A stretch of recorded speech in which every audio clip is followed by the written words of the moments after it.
All right. So in this video, we are going to discuss the three what-if analysis tools of MS Excel: Goal-Seek, Scenario Manager, and Data Table.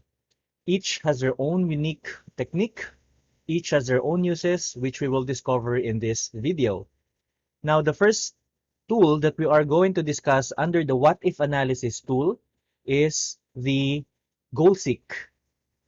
Now, goal-seek is generally used to reverse a certain equation. For example, in this table, I have the rate, the number of payments, and the principal.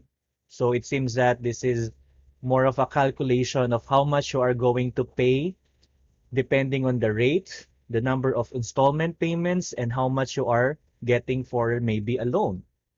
So based on the calculation of the PMT function, okay, so the amount to be paid per month is going to be $3,866.56 given these three conditions. If we extend, for example, the payment for 10 years, then you will get a lower answer. What if the rate is 4%? What will be the answer? So that is the job of the PMT function. Now, my question is, what if I am willing to pay 5,000 per month? If that is the case, how much can I loan? So it's a different problem because it's the opposite of what you are calculating.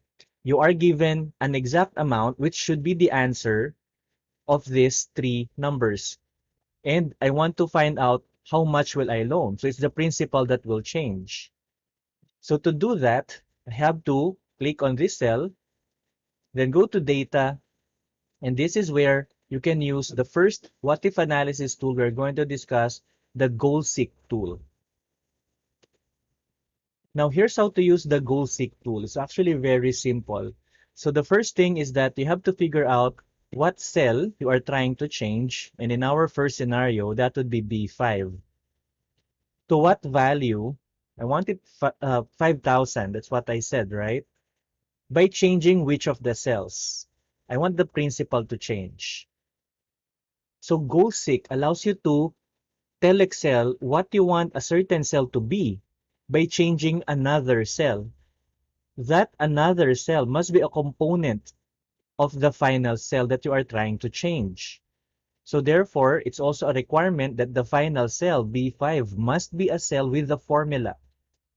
Goal-Seek will not work if your final cell is not a result of any calculation. How would Excel figure that out if there's no calculation before that cell? So I'm just going to click OK. And Excel figured out that if you are going to pay 5,000 per month at 6% for 60 installments, you could loan up to 258,627.8038. Click OK, and now you have your answer. So as you saw, Goal-Seek is a way to reverse a certain equation. You get the total, you tell Excel to give you the variable. Another application of this is, for example, for maybe teachers, you have quarterly scores, and I have here a cell that contains the average of those scores. As you could see, I'm missing the score for the fourth quarter or for the last part of the academic year. Now, let's say that in order for the student to pass, that student must get an average of 80% or 80 score. Now, the question is, what should be the score for the fourth quarter in order to get an 80 for an average? If you're going to do that manually, you will have to do it one by one, trying different combinations until you reach the number that you want. That's very tedious. So instead, here's what you do. You use Goal-Seek. Why? Well, you have the final cell that has a formula, and you're missing a certain variable.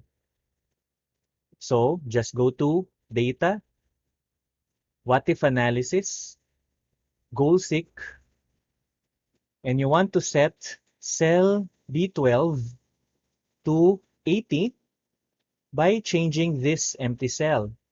This empty cell, remember, is part of the equation of the average. Click OK and watch as Excel tries to figure out what number must be in this cell in order to get an 80 in cell B12. Here we go. And there it is. Excel figured out that what you need is 88 for the fourth quarter in order to get an 80. So that's what GoalSeek is for. You could also use it for mathematical formulas. Let's have something simple. I have here a calculation for rectangular prism volume. So it's currently 0 because I'm missing the height. So volume, if I'm not mistaken, is simply length times width times height, at least for a rectangular prism. So the question is, if, for example, I need a volume of 60 cubic meter, what would be the height given that I have the length and the width fixed? So, okay. So I need 50 meter cube. So all I have to do is go to data, what if analysis, GoalSeek, and I want to set cell to value 50 by changing the height, which is cell E10. Click OK, and there you have it. Excel has simply figured out, as quick as that, that you need 0.25 height, given that your length and width are fixed at 10 and 20. And in order for you to get that 50, then you must have a height of 0.25 meters. Click OK, and problem is solved. As you could see, this is what GoalSeek does. And it's also safe to say that GoalSeek is used primarily if you're missing one variable. If you have more than one variable missing, you need to be using Solver, which I will be discussing in another video. Now in this video, we are going to discuss the second what-if analysis tool, and that is the Scenario Manager. The Scenario Manager allows you to create scenarios and then check which outcome or which scenario would be best based on your structured report. So in short, you need a structured report in order to use Scenario Manager. Like what we have here, it's a very simple financial statement, and this tells me that this business is struggling with a profit of negative 26,330.4 for that year. If I am the business owner, I want to figure out what different strategies I could do and if those strategies would yield better results. So to begin, we have to first start with data, what if analysis, scenario manager, and then it's a blank scenario manager. So I have to add a certain scenario. Let's say in the first scenario, I want to increase the price of my goods. So I will say the scenario name as increase price. Now the next field asks you what cells would you be changing for this scenario. So I will be changing the cost per customer visit, or you could also use the revenue. So since I'm talking about price, I'll be using the revenue. And then if you are familiar with your customers, you would know that if you increase the price, chances are you will also be decreasing the number of customers. Some customers would be looking for another shop. So those are the two factors. Now, if you're wondering where are you going to get that information, that is where your research will come in. You have to research, you have to do surveys. But what Excel can help you is to give you the answer to this scenario based on your input. So I'm going to click OK. And the scenario manager is now asking me, all right, in C2, what would be your new value? So instead of 34.78, let's say I'm going to increase my price into $38 or peso. For C5, now that I increase the price into 38, these 160 customers may change, right? They may look for another shop. So let's assume, based on my research, based on my analysis, based on my survey, I would only be getting 145 customers next year because of this price change. So I will be entering these two values and then click OK. So now I have the first scenario. Now I'm going to add another one because that's the purpose of Scenario Manager. You want to try out different scenarios. Let's say I will be doing cost cutting. This strategy is different because I will be manipulating the facilities. But if I do so, let's say my customers, I think based on my research, they're the type of customers who will look for something, a shop that looks nice. So my customers may go to another shop that looks nice or they prefer. But I will not be changing the price. I'll just be sticking with the same price, but I'll be going for a smaller facility maybe. Click OK. And the next step for this scenario is, of course, similar to what we did a while ago, what would be the new values of those cells?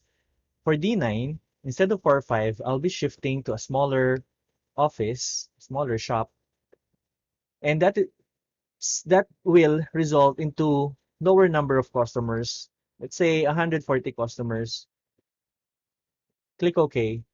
And now we have our second scenario. Okay. The next one, let's have another scenario.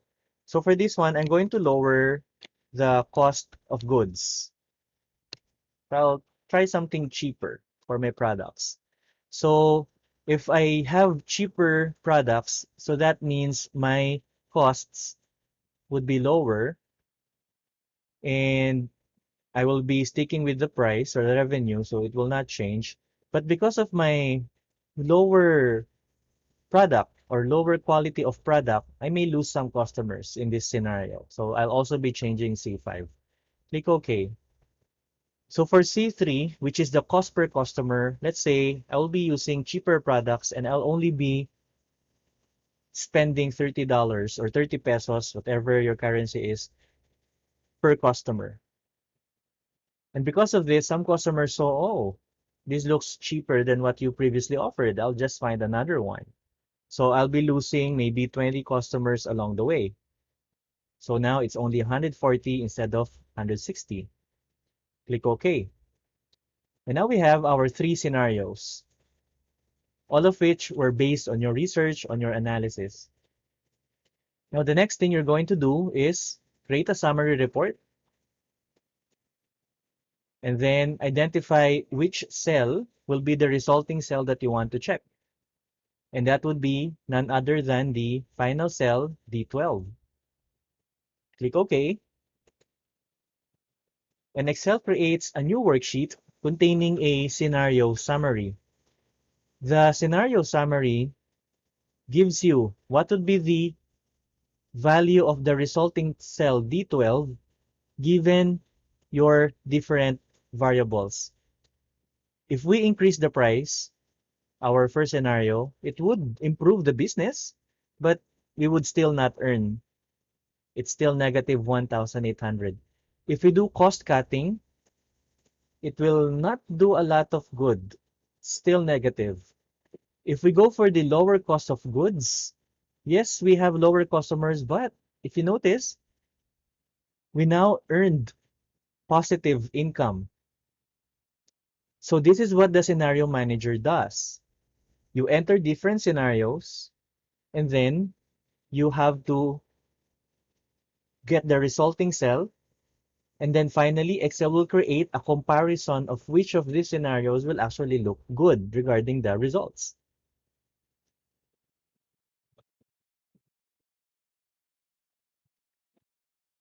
Now, the third and last what-if analysis tool is the data table tool. It can also be used whenever you have a structured report like this. So this time, it's another business report. It seems as if this is a copier business. So if I'm going to read this data, we have 40 copiers selling each copy at 5 cents. And I'm getting 30,000 copies per month per copier. And I'm earning 4,600. So let's say I want to find out different scenarios as well, but I'm going to generate a table instead. So let's say, instead of 30,000, what if I only get 25,000 copies? I don't have a lot of customers, let's say. What if I have 28,000? For the sake of comparison, let's also put 30,000. What if we get more? 35,000 copies. Let's have another one. Let's say it's a peak season and you have 40,000 copies for that month. And then let's see what will happen if we have, or if we sell each copy at 4 centavos each. How about if we stick with the 5 centavos? What if we have a higher amount of 0.06? So what will happen is I want to create a table here showing the net income for each matrix or each combination of the number of copies and the price per copy. So here's how to start. And by the way, you have to follow the structure as how I am doing it right now. One of the data must be arranged like this in rows, and one should be in columns.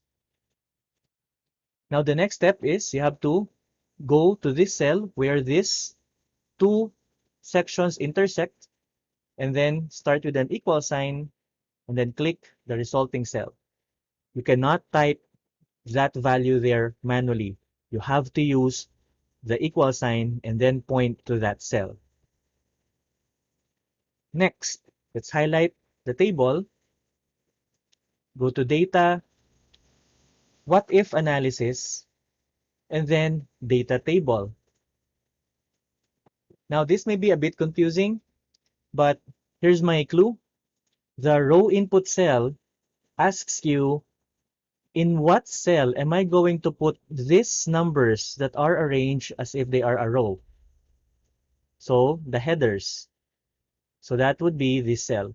I want 0.04, 0.05, and 0.06 to put themselves in cell E5. On the other hand, these numbers, arranged like a column, must go to cell B11. All right?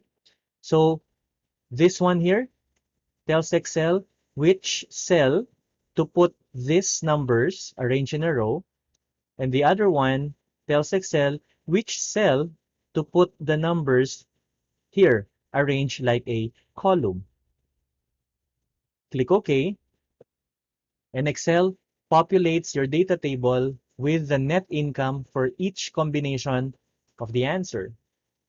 Just to show you, we have here 30,005 cents original data, and you actually have the same result of 4,600 in that intersection. Now we could see that if we have, or if we sell each copy for 4 centavos, all the scenarios, even if you increase your number of copies to up to 40,000, you will not earn anything. If we stick with 5 centavos, then this will be the result.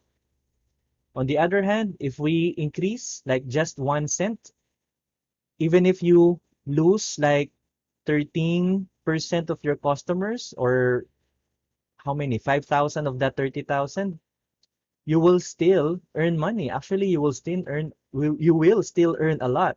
You will still earn 10,600 compared to what you are getting right now, which is 46. And that is by increasing 0.06. So the risk is actually good. Okay, just increase 1 cent, maybe lower customers because of the increase, but still I'm going to earn more than what I'm getting right now. Good if I have the same customers, they will not mind the increase. My earnings will quadruple. So this is what data table is. It creates, or it gives you the answers for different combination of two variables to be entered in this structured report.